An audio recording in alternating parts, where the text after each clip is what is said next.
반갑습니다. 석소장입니다. 자, 지난 시간 경북대학교 로스쿨의 2026학년도 입시 결과를 분석했던 것에 이어서 오늘은 고려대학교 로스쿨의 2026학년도 입시 결과를 분석해보고자 합니다. 처음 다뤘던 강원대학교 로스쿨은 지방거점 국립대학교 미니 로스쿨, 두 번째로 다뤘던 경북대학교 로스쿨은 지방거점 국립대학교 대형 로스쿨, 오늘 다룰 고려대학교 로스쿨은 인서울 사립대학교 대형 로스쿨이라는 점에서 모두 다른 정체성을 갖고 있는데, 당연하게도 각 로스쿨마다 원하는 인재의 역량들이 모두 다릅니다. 물론 한솔쌤과 로스쿨 27 이전에 각 로스쿨 카테고리별로 어떤 특징이 있는지, 2-3년간 입결은 어떤 변화가 있었는지를 순차적으로 조사할 예정이니까 조금만 기다려주시면 좋을 것 같고요. 그럼 바로 시작을 해보도록 하겠습니다. 자, 가장 먼저 고려대학교 로스쿨의 경우 정원이 120명으로 지난 시간에 다루었던 경북대학교 로스쿨과 마찬가지 규모입니다. 150명으로 정원이 가장 많은 서울대학교 로스쿨 다음으로 정원이 많은 로스쿨이고요. 이전에도 몇 번 말씀드렸다시피 법대에서 로스쿨로 전환이 되었음에도 불구하고 고려대학교 자유전공 학부라는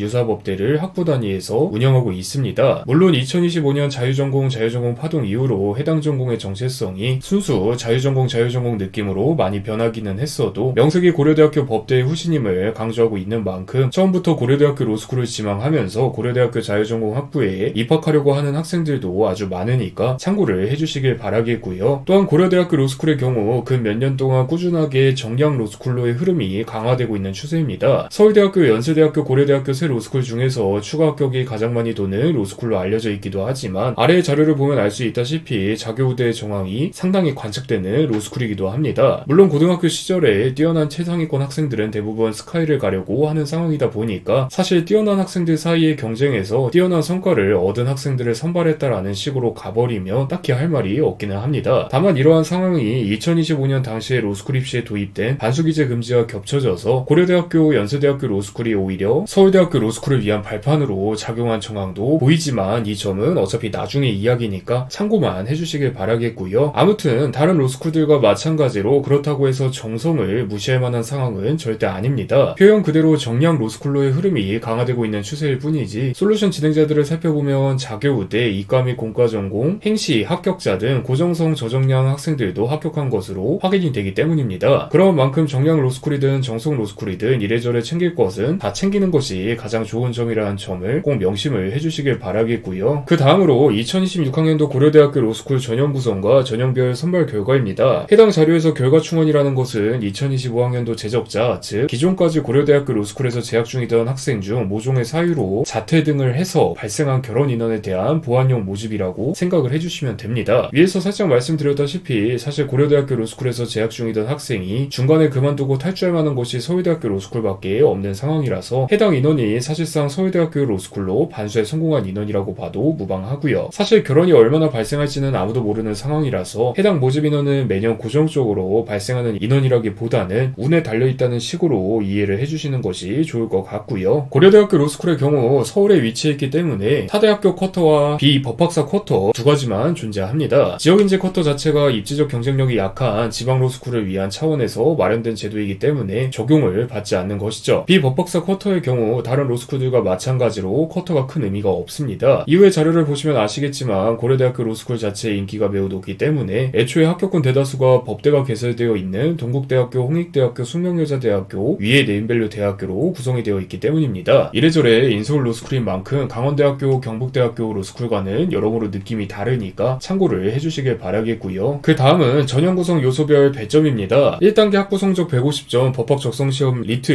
200점, 자기소개서 150점, 외국어 능력 패스홀페일 3배수. 2단계는 1단계 500점, 구술면접 100점으로 구성이 되어 있습니다. 다른 로스쿨처럼 기본 점수가 별도로 정해져 있는데요. 학부 성적 150점의 경우 100분위 기준 81.6 이하부터는 101.00점으로 동일하게 처리하고, 법학 적성시험 리트 200점의 경우 100분위 21 이하부터는 104점으로 동일하게 처리합니다. 자기소개서는 기본적으로 65점을 주고요. 이를 다 고려하면 1단계 서류평가는 학부 성적 21.30%, 법학 적성시험 리트 41.74%, 자기소개서 36.96%가 되는 것이라고 할 수가 있고요. 학부 성적 150점의 경우 위와 같이 별도의 100분위 환산 점수가 존재합니다. 아까 기본 점수를 말씀드렸는데 사실 해당 기본 점수를 받을 만한 학생들이 합격하는 경우는 거의 없으니까 참고를 해주시고요. 한 가지 특이한 점은 4.3 만점이든 4.5 만점이든 출신 대학교에서 자체적으로 제공하는 환산 점수가 아니라 고려대학교 로스쿨 측에서 정한 환산 점수만 인정을 한다는 점입니다. 예를 들어서 4.3 만점인 대학교를 졸업했고 해당 한양대학교에서 4.3 만점에 몇몇 학점이면 4점으로 환산했을 때 몇몇 학점이 되니까 나중에 취업할 때 사측에서 4.5 만점으로 요구하면 이렇게 이야기해라 라고 정해진 점수가 아니라 위에 환산 점수표를 기준으로 적용한다는 이야기이니까 참고를 해주시길 바라겠고요. 법학 적성시험 리트 200점의 경우 다른 로스쿨처럼 언어이해와 추리논증 영역의 표준점수 합계를 활용하는 것이 아니라 추리논증 영역에 1.5배 정도 중점을 둔 백분위를 활용합니다. 표준점수 합계를 활용한다는 점과 백분위를 활용한다는 점에서 평가적 측면에서나 지원하는 측면에서나 꽤 큰 차이가 있습니다. 표준점수 합계를 활용할 경우 언어이해 영역에서 몇 개를 더 틀려도 추리논증 영역에서 몇 개를 더 맞으면 이를 상쇄시킬 수가 있지만 백분위를 활용할 경우 균형감이 아주 중요해지기 때문입니다. 솔루션을 진행하다 보면 내신 등급이 메인이 되는 수시로 대학에 입학한 학생들이 백분위와 표준점수를 묘하러 따로따로 활용하는지에 대해서 질문하는 경우가 있는데 그 부분에 대해서 간단하게 설명을 드려보도록 하겠습니다. 자, 우선 표준점수는 단순 원점수가 아니라 시험 난이도와 응시자 분포를 반영해서 변환된 점수입니다. 표준점수 합계를 활용한다는 것은 결국 두 영역에서 얼마나 높은 성취를 이루었는지 그 성취가 응시자 분포를 고려했을 때 어느 정도 희소한 점수인지 같은 상위권이라 하더라도 상위권 내부에서 점수 차이가 얼마나 많이 나는지 등을 숫자 간 간격까지 포함해서 보겠다는 의미에 가깝습니다. 로스쿨 입장에서는 정량평가의 변별력을 확보하기에도 좋고 상위권 지원자들 사이를 아주 세밀하게 나누기 좋다는 장점이 있고 수험생 입장에서는 같은 상위권이라도 미세한 점수 차이가 중요해지고 영역별로 조금 더 높은 실점 성취가 정량적으로 보상될 가능성이 높아집니다. 반면에 백분위는 전체 응시자 중 내 아래에 몇 %가 있는지를 보여주는 상대적인 위치 점수입니다. 백분위를 활용한다는 것은 결국 해당 지원자가 응시자 집단에서 어느 정도 위치에 있는지 절대적인 점수 차이보다는 상대적으로 서열이 어떻게 구성되어 있는지를 중심적으로 보겠다는 의미에 가깝습니다. 로스쿨 입장에서는 수험생의 상대적 위치를 직관적으로 관측하기 쉽다는 장점이 있지만 수험생 입장에서는 아주 미세한 점수 우위가 표준점수 합계 방식처럼 크게 보상되지 않는다는 단점이 존재합니다. 백분위는 점수의 절대적 간격보다는 상대적 위치를 나타내는 지표이기 때문에 표준점수에서 크게 벌어지는 상위권 내부의 미세한 차이가 백분위 체계에서는 상대적으로 압축되어서 반영이 될 수 있는 것이죠. 너무 어렵게 생각할 필요 없이 다소 극단적이기는 해도 위와 같은 시험 양상 예시를 참고하시면 이해가 원활합니다. 시험 A의 경우 1등부터 100등까지의 점수가 아주 고르게 분포하고 있고 시험 B의 경우 1등만 100점이고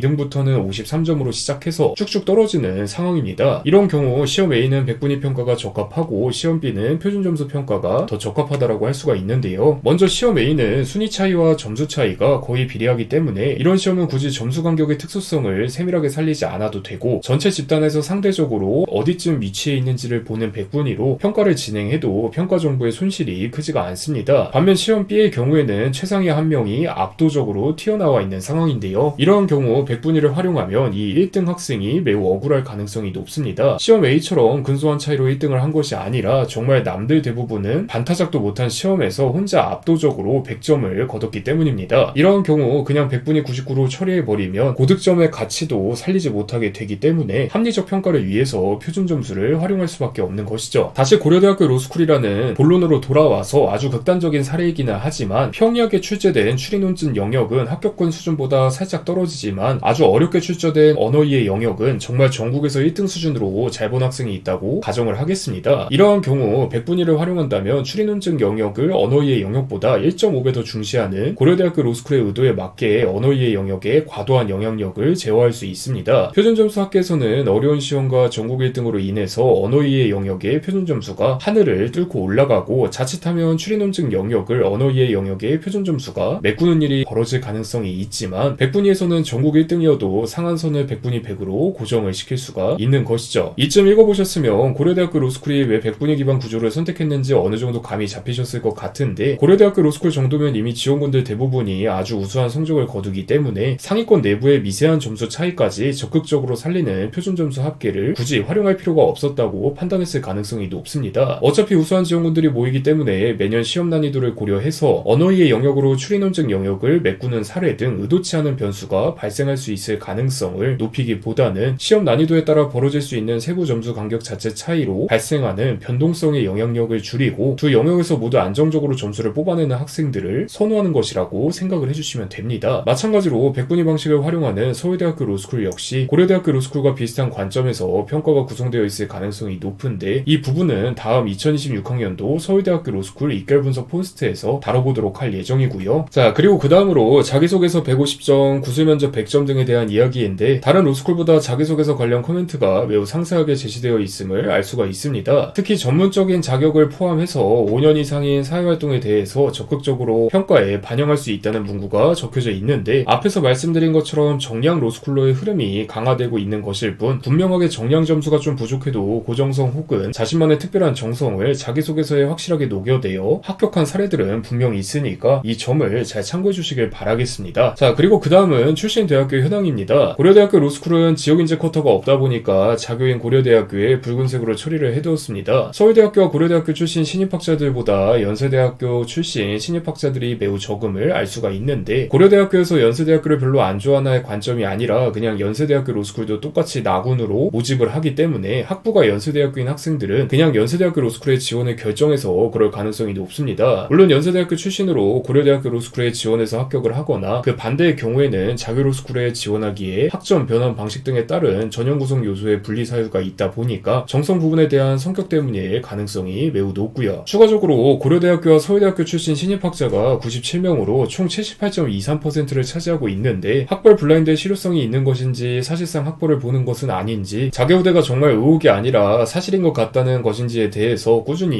이야기가 나올 법하기나 합니다. 다만 두 대학교 모두 학부 수준에서는 최상위권 학생들이 지망하는 대학교인 만큼 앞에서 말씀드렸다시피 우수한 학생들을 선발하고 보니까 서울대학교와 고려대학교 출신이더라처럼 이야기를 하면 할 말이 없기는 합니다. 대입판에서도 비슷한 이야기가 꾸준하게 나오는 만큼 석 소장이 이 부분에 대해서 비판적으로 보는 것은 아니고 그만큼 고려대학교 로스쿨에 가려면 고려대학교에 진학하는 것이 가장 쉬운 첫 발걸음이라는 점을 말씀드리고자 하니까 참고를 해주시길 바라겠고요. 그 다음은 출신학부 전공 현황입니다. 메디컬의 경우 의학, 한의학, 치의학으로 표기되어 있는데 석 소장이 편의상 메디컬로 정정을 했습니다. 고려대학교 로스쿨 측에서는 세부 학부 전공을 공개하지 않고 위의 자료처럼 계열 구분만을 공개하고 있기에 크게 말씀드릴 부분이 없습니다. 그나마 출신 대학교에 있는 우석대학교 신입학자의 경우 여러 부분을 고려했을 때 일반적인 전공이 아니라 아마 우석대학교 한의학과 졸업생이 현직 한의사가 아닐까 싶은 정도와 계열 구분의 사회는 사회학이 전부가 아니라 행정학, 사회과학 등을 모두 포함한 계열 구분이 아닐까 정도만 말씀을 드릴 수가 있을 것 같으니까 적당하게 참고만 하시는 것을 추천드리도록 하겠고요. 그 다음은 연령 및 성별 현황입니다. 고려대학교 로스쿨 측에서 위의 사진처럼 연령은 2026 빼기 출생 연도라고 공시를 해두었기 때문에 해당 값을 역산한 출생 연도는 2026 빼기 연령값도 함께 넣어두었습니다. 연령 기준으로는 26세와 25세가 압도적으로 많은 상황이고 27세, 28세, 29세, 30세도 꽤 많이 보이는 상황입니다. 아까 자기소개서 부분에 있다시피 사회경험 등도 적극적으로 평가할 수 있다고 밝혀놓은 상황인데 남학생 기준 20살 입학 및 군대 2년 포함 26살 졸업과 여학생 기준 20살 입학을 고려하면 연령대가 적당히 맞으니까 이 점을 잘 참고해 주시길 바라겠고요. 마지막으로 정량 점수입니다. 일반 전형과 특별 전형을 별도로 공개해둔 상황이라서 마찬가지로 별도로 구분해서 자료를 제작했습니다. 고려대학교 로스쿨 측에서 법학적성시험 리트 150점의 100분위를 평가의 기준으로 활용한다고는 하지만 다행스럽게도 다른 대부분의 로스쿨과 동일하게 언어이해 영역과 추리논증 영역의 표준점수 합계도 함께 공개를 해두었습니다. 상위 25%와 상위 50%를 기준으로는 2.3점, 상위 50%와 상위 75%를 기준으로는 2.2점 차이가 발생해서 매우 준수하다고 할 수가 있습니다. 학부 성적 150점의 경우에는 100분위를 기준으로 각각 1.0점과 1.6점 차이가 발생했는데 하위 구간 합격자의 경우에는 자기소개서 150점, 구술면접 100점 등처럼 학부 당시의 학점 이외의 요소로 뒤집어 엎는 데에 성공한 합격자들이 부분적으로 존재한다는 점을 유추할 수가 있으니까 참고를 해주시길 바라겠고요. 추가적으로 말씀드릴 부분은 100분위 기준으로 추리논증 영역과 언어이해 영역의 만점 배점 자체가 200점 만점 중 120점과 80점이라는 점인데 상위 25%에는 추리논증 영역이 높기는 해도 격차가 0.4 정도로 매우 크지는 않았음을, 상위 50%에서는 격차가 1.1 정도로 다소 커졌음을, 상위 75%에서는 격차가 2.4 정도로 매우 커졌음을 알 수가 있습니다. 이는 최초 합격권 수준에서는 둘 다 우수한 학생이 당연하게도 합격을 하지만 추가 합격권 수준으로 갈수록 결국 고려대학교 측에서 중시 여기는 추리논증 영역의 점수를 좀 더 안정적으로 확보한 학생들이 남는 구조임을 시사하는 흔적이기도 하니까 잘 참고를 해주시길 바라겠고요. 또한 표준점수 합계 구간 간 하락폭은 꽤 규칙적이라고 할 수가 있는데 100분위 구간별 언어이해 영역 기준 2.0, 3.3으로 그리고 추리논증 영역 기준은 1.3, 2.0으로 상위 퍼센트가 낮아질수록 하락폭은 증가하고 있습니다. 이는 앞서 말씀드린 것처럼 100분위 평가 체계에서는 상위권 극상단의 미세한 차이가 비교적 압축되고 중상위권에서 하위권 구간 차이가 상대적으로 더 눈에 띄게 보일 수 있다는 점을 나타내는 지점입니다. 이렇게 이렇게 평가 체계를 유지해도 표준 점수 합계 수준은 응시 학생들 중 확실하게 안정적으로 높은 학생들이니 100분위 체계를 유지하고 있는 것으로 생각을 하셔도 되고요. 이래저래 고려대학교 로스쿨에 합격했던 솔루션 진행자들은 추리 논증 영역을 확실하게 잡아둔 다음에 언어의 영역을 잡는 경우가 많았으니까 참고를 해주시길 바라겠고요. 마지막으로 고려대학교 로스쿨 자기소개서의 경우 학풍 때문인지는 몰라도 지원자의 접근성을 드러내는 것이 가장 중요했습니다. 단순하게 공부만 열심히 했다는 내용보다는 전국의 수많은 로스쿨 중에서도 왜 하필 고려대학교 로스쿨에 맞는 인재인지를 자기소개서에 잘 드러내야 하고 적극적인 성취를 드러내는 것이 아주 중요합니다. 학업이나 사회 경력에 있어서나 그냥 상황이 되어서 했다는 느낌보다는 의도적으로 선택을 하고 적극적으로 노력했다는 점을 드러내야만 보다 좋은 평가를 받았던 사례가 많았으니까 참고를 해주시길 바라겠고요. 나아가서 고려대학교 로스쿨임에도 서울대학교 로스쿨에 관심을 가지는 사례는 결혼 인원이 증명해주듯이 적지 않아서 최초 합격권 수준에서는 확실하게 지속적인 재학 의지 등을 보여주는 것이 매우 중요하다라고 할 수가 있으니까 참고를 해주시길 바라겠습니다. 오늘 포스트는 여기서 마무리 짓도록 하겠습니다. 감사합니다.